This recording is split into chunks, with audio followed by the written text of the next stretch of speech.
tell people who are watching a bit about what it was like to travel in the camp with the men? Well, actually, we usually weren't with the band. This is a special day that I get to be here. Usually we were like a day behind them in traveling. We didn't do that much to help prepare the food or anything, but one thing we did do was the laundry. And we could get paid Right, that's right. the laundry, and we could get paid to be nurses. With the job you really wanted, unless you knew how to read or write, and then you could read to the soldiers or you could write letters home for them. I know that my fifth-time great-grandparents did not know how to read or write because I saw their X's on papers. So, For their signature? for their signatures, yes. But yeah, the ladies, the camps are really run very separately. The men did the cooking in their own camps. Ladies might have helped prepare. So when we see some of the TV series like Turn, where you have the ladies in the camp with the men, this was not. Not really. No, they were usually a day behind. We were a major problem for George Washington. I was going to say, Yes, didn't the absolutely. commander have some rather Yes. pointed things to say about Yes. the presence of ladies in the camp? Absolutely. We took men away from his food away from his men. We got Distraction. Just, well, a little bit of distraction, yes. a little bit of distraction. Those ladies would have been drummed out of the regiment. Those types of immediately, ladies, yes. of course. Yes. I thought I saw somewhere that only married ladies were allowed to follow along or something like that.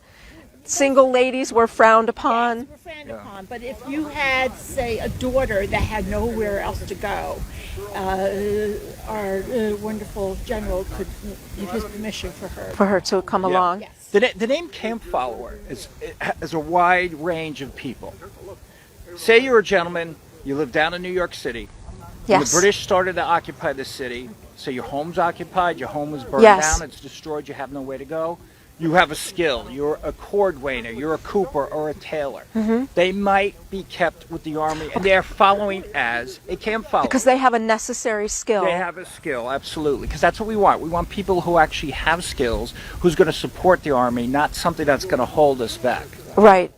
And of course, every army has a need for so many things to be made on site, different types of Absolutely. supplies. Or you would perhaps also need people to create a supply chain, perhaps, or would the soldiers do that themselves, or would they use the local most gentlemen? Of the supply trains would have been contracted Yes. through the Congress. People like Arnold used to supply things for us. Of course, he got into a lot of trouble later He on did. with that as He well. did. Went on trial for that too, raising the prices. And taking some for himself. Taking profits for himself. Absolutely, that was going on as well. Think about the uniforms being delivered. Every first or second year, you're supposed to get a new regiment. And who made them? They would be made kind of like, almost like in a factory setting. You would have tailors contracted out. 3 sizes were being made. Well, actually, really 2. What we would call medium and large today. And during a certain time of the year, especially during the winter time, we don't do much in the way of fighting. It's called winter quarters. Right. Winter time is the best time to issue the new regimentals, the new small clothes. It's not going to fit perfectly. So you would take a gentleman inside the regiment who may be a tailor in a civilian life or have that skill, and his job would be to take apart that uniform and make it fit the individual soldier. There were some instances where if it was just slightly big, they would dip it in a barrel. And on a warm day, some soldier would wear it so it shrinks to their size. You know, that was going on. Fascinating. Yeah. Fascinating. And would the soldiers themselves mend their own uniforms along the way if they got tears they had or? a skill to do that, rudimentary skills, absolutely. A lot of them would. They could mend. They'll have patches everywhere, you know. Yeah.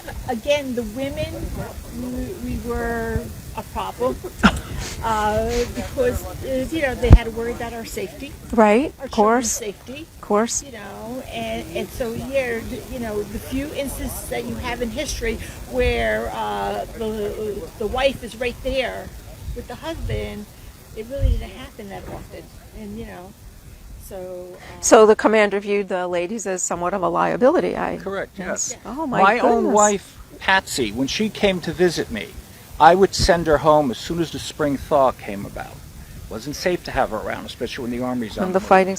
I don't think people today realize the difficulty of moving an army of that size in the 18th century, feeding, clothing, supplying, moving it all to where it had to be, and how difficult all of the logistics were, as we're used to planes and trains and cars and vans and trucks. But the soldiers walked on foot, didn't they? Absolutely. Yes, and the women walked also. Yes. Wagons were for supplies, not for riding. And supplies were more important than the women, than the ladies. Yeah.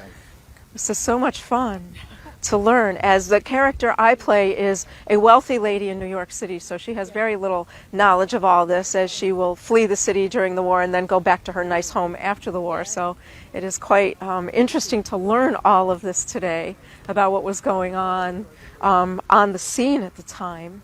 So thank you all for talking to us. And it's always a pleasure to see you, General, as we have met each other before. Thank you, sir, for speaking to us. And let's see who else we can talk to today.